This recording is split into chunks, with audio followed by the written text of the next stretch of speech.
Hey guys,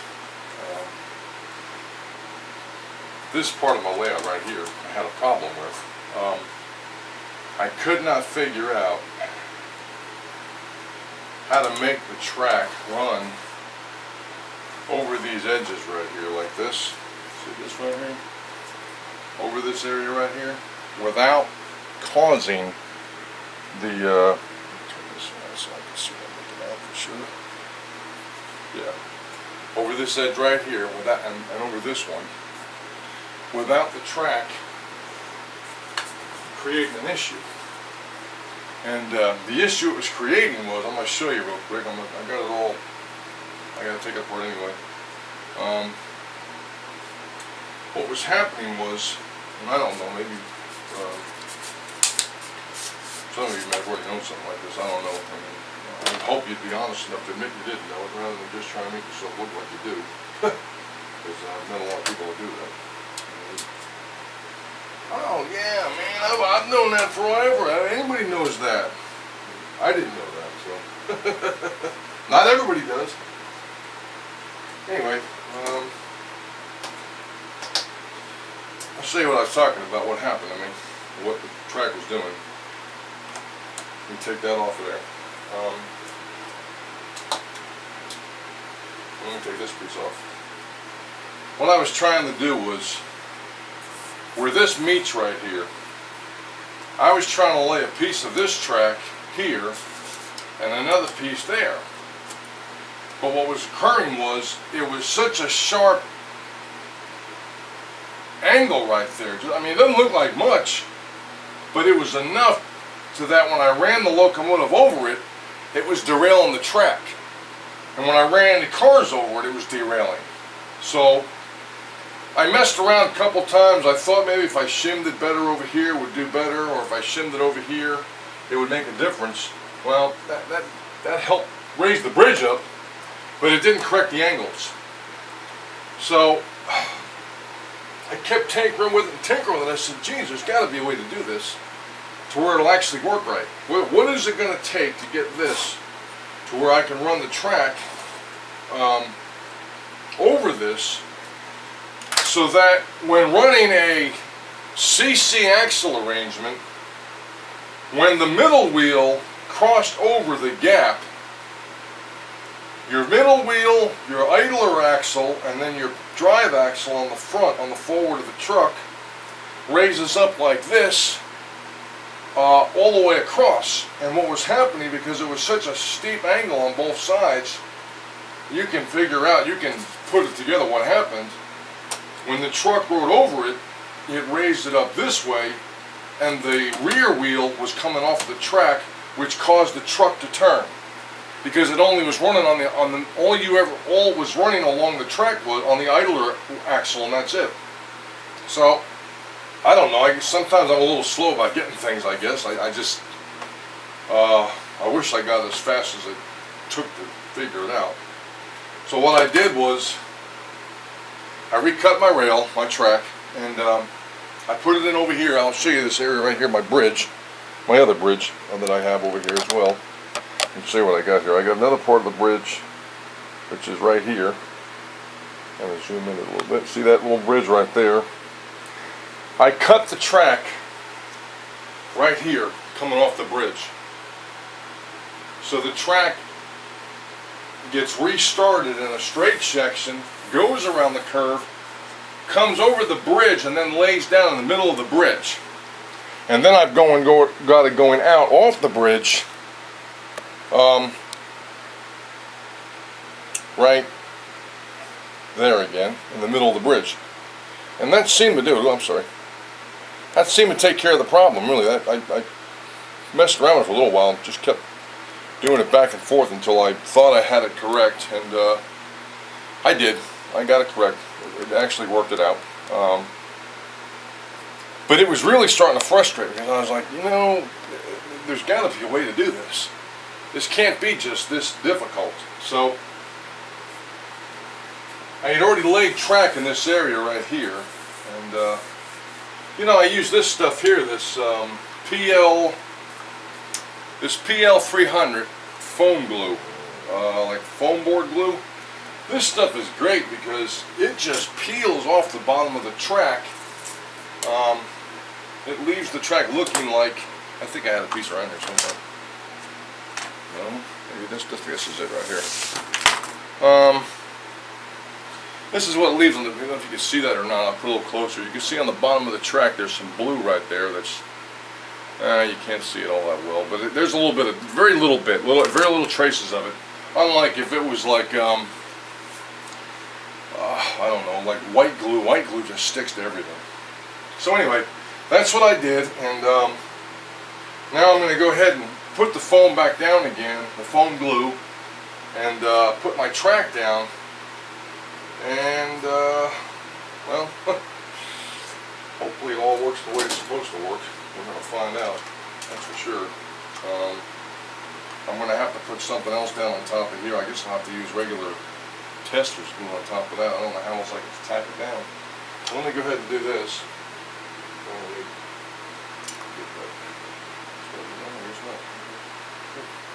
Let's see.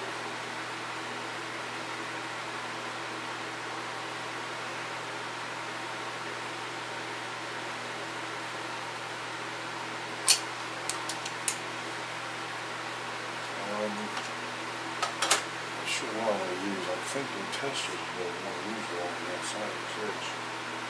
Nothing else is going to work as well.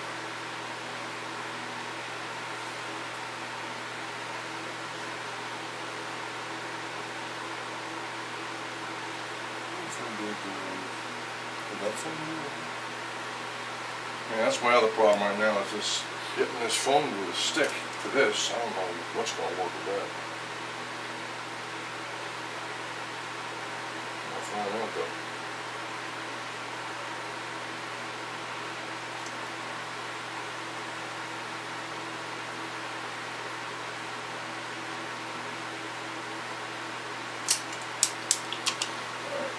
To the side. Sorry about that, guys. I didn't get all the way out here. Alright.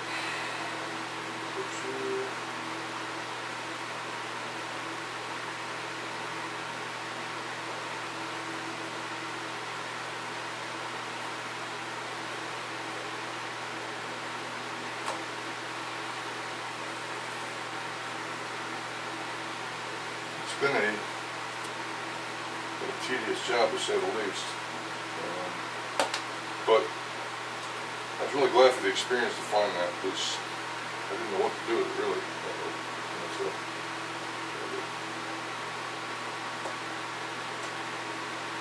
take that back in there, one second, put that back in too. So let me get that where it's at. There we go, push it back down right there. Yeah, it's been a real fun job up to this point right here.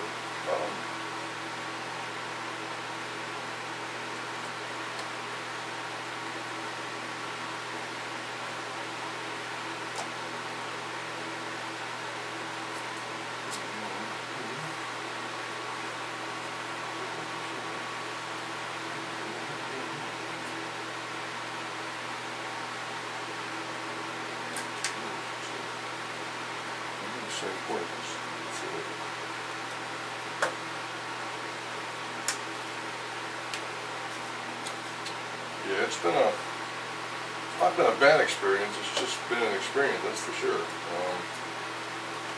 I have never built a layout this high up. And I know that to some of you guys, this is probably small. Because I've seen some of your guys' layouts, and you got some pretty tall stuff. I've never really ventured into that. I've always kept the layout on the same ground level, but I'm finding that as I get older that gets boring. Having layouts on the same ground level. And I really wanted to do this layout differently, for the most part. So I've been doing it a little differently.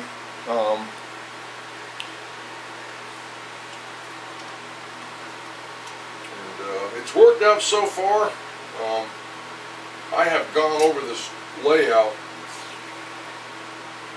probably 3 or 4 times, well actually probably more than that. I have ran a car over it on several occasions just to see how it's going to play out, to make sure that there are no issues. And you guys know as well as I do, you never find out the issues until you put electricity to the track, you know, and then you start running your trains over it. That's when you find out the problems are. You don't find them out doing it like this, that's for sure.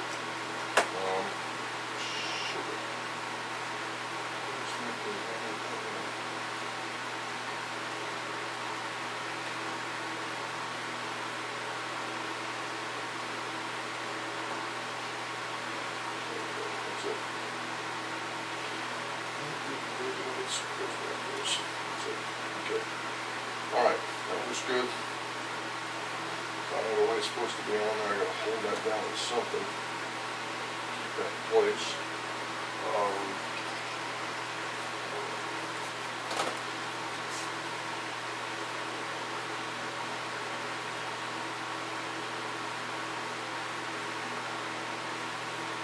There's a couple areas I'm gonna have to do some filing on, that's for sure. I found that out already. There's several areas I'm gonna have to do some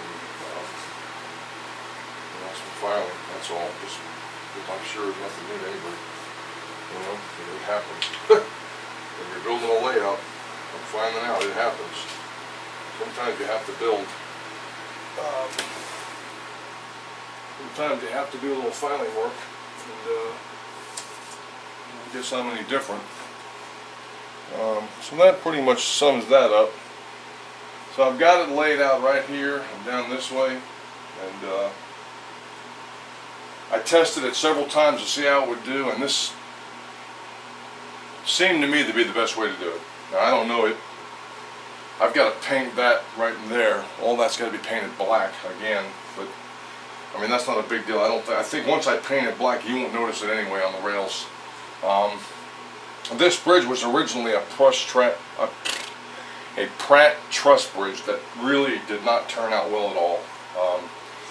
I bought the kit from an individual, unbeknownst to the person I bought it from. I'm not going to say who it was, it doesn't matter. The kit was sealed, not the parts on the inside. There were several things that were missing. There were no instructions in the kit. I had to take it off the internet. There were several pieces missing from the bridge, namely pieces for the underside. Hi. Hey, you are now. That was my wife. She just didn't know I was recording, no big deal. Several pieces were missing. And then the girders themselves were warped really bad. And I put it all together, and it was, to say the least, it was very poor looking. Now, I'm not a bad model builder. I've built plenty of models before. Never had an issue with it. This one here, I was sad to say, was in the poorest condition. I didn't want to use it. It was so bad. That's just really what it came down to. It was in such bad condition, I didn't want to use it. So what I'm going to do now is I'm going to go ahead and do the second piece of this track. And this room is a disaster. I clean it every other day, and boy, it just gets just as bad in no time at all. And when I get this other piece done, you'll see it when I get it all with. I don't know the locomotive that's around here somewhere. Oh, there it is. You know, the one thing I like about these P2Ks, they're heavy, and they're great for weighing down the track. And when you have to do work, they're just great for that. They really are. They work really well for that. That's 2 of them. I got a couple more right here somewhere else. I don't want to use that one. Maybe I'll use an Atlas. That's CSX right here. I'll throw it up there as well.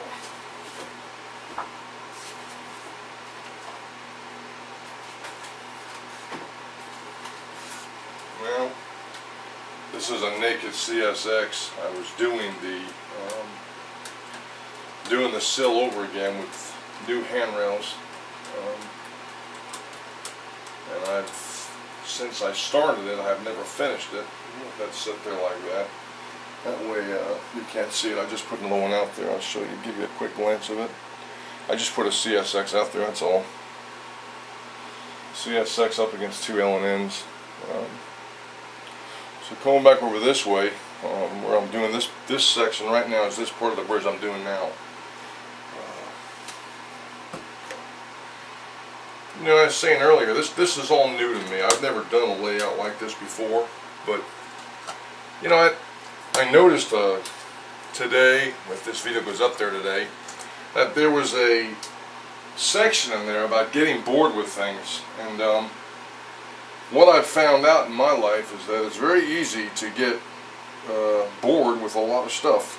And I think one of the biggest things that makes you bored is not having things that challenge us. You know, if you don't have things that challenge you on a regular basis, you're going to find out you're going to get bored very easily.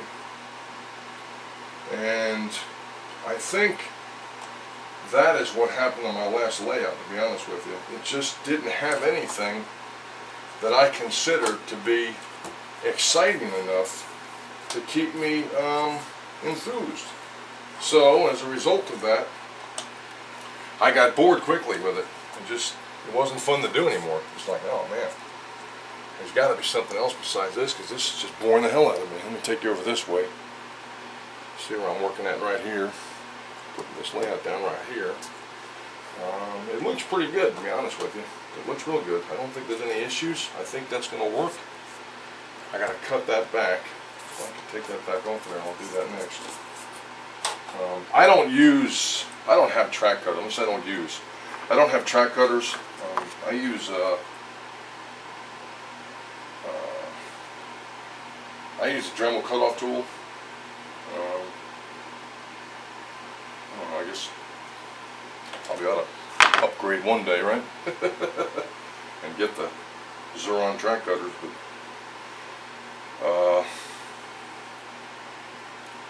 some folks have enough money that they don't want to do it all of it. You know? Unfortunately, at this point in my life, I'm not one of them.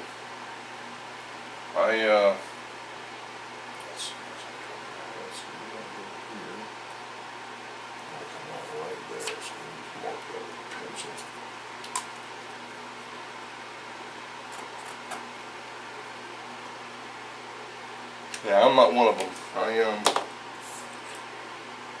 Not yet, anyway. Not saying it's never going to happen, just not right now. I think once I guess, I don't know when I'll be going back to work. Hopefully sooner than later.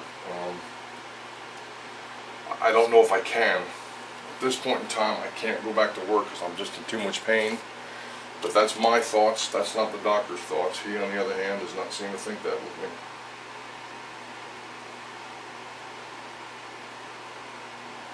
Hopefully, tomorrow, when I go see him, he'll have a change of heart. I don't know. So far, I'm not too thrilled with him. He knows it. I told him. I don't like his opinions. I don't personally think he knows what he's talking about. Just because he's a doctor and because he can label things doesn't necessarily mean he knows exactly what's going on in my body. And I'm finding that out more and more as time goes on. The doctor I have, he is very well suited more for insurance companies, and because of that, he doesn't really give a rat's tail about his patients. And unfortunately, I happen to be one of his patients, and I'm not at all thrilled with his way of doing things. He operated on me in October, and to make a long story short, maybe I'll say it to make a long story longer, I don't think he got all the problems corrected like he thought he did.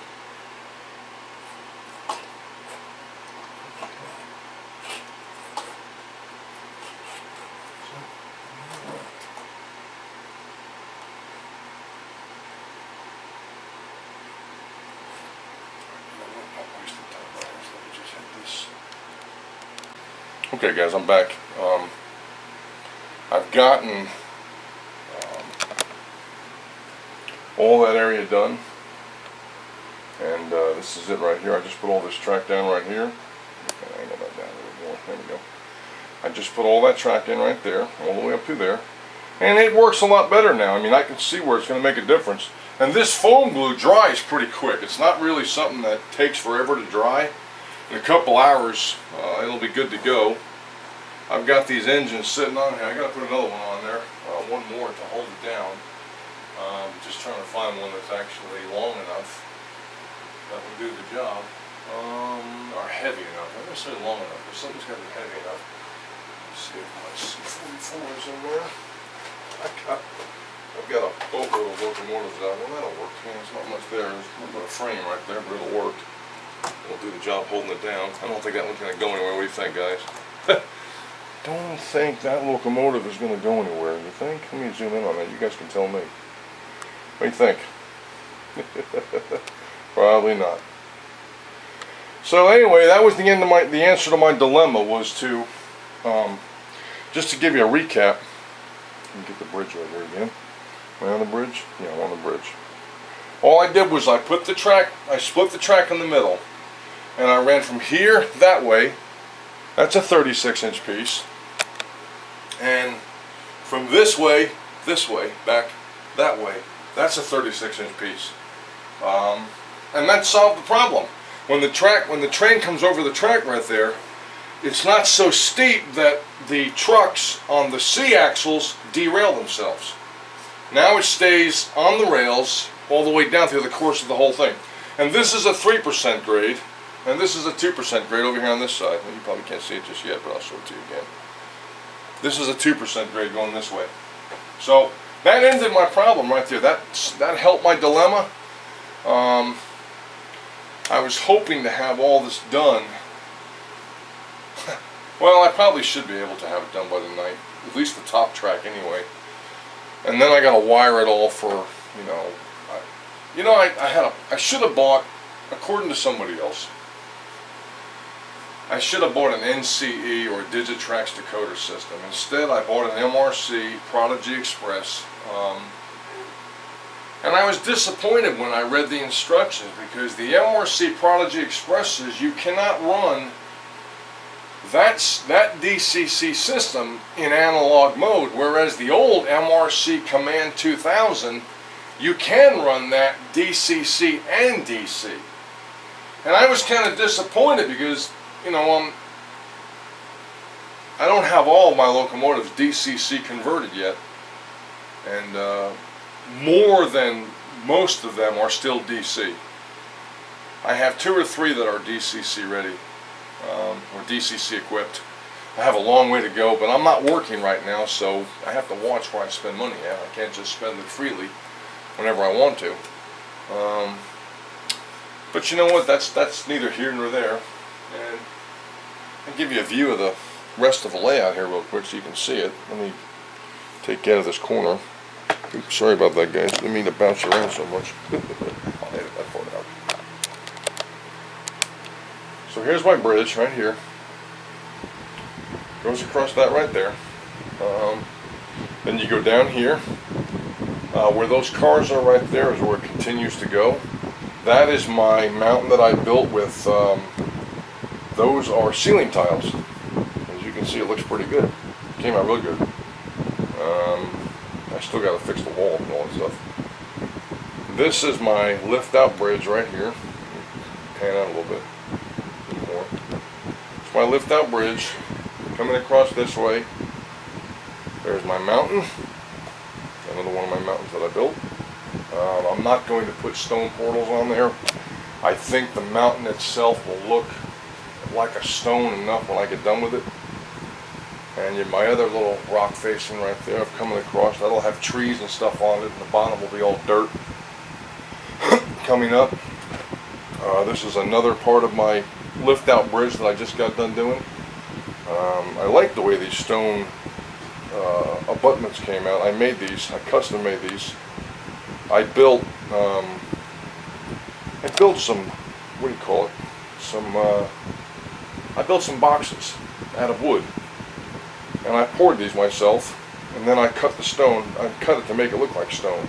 There's one, and there's the other right there. See that? It's pretty good, isn't it?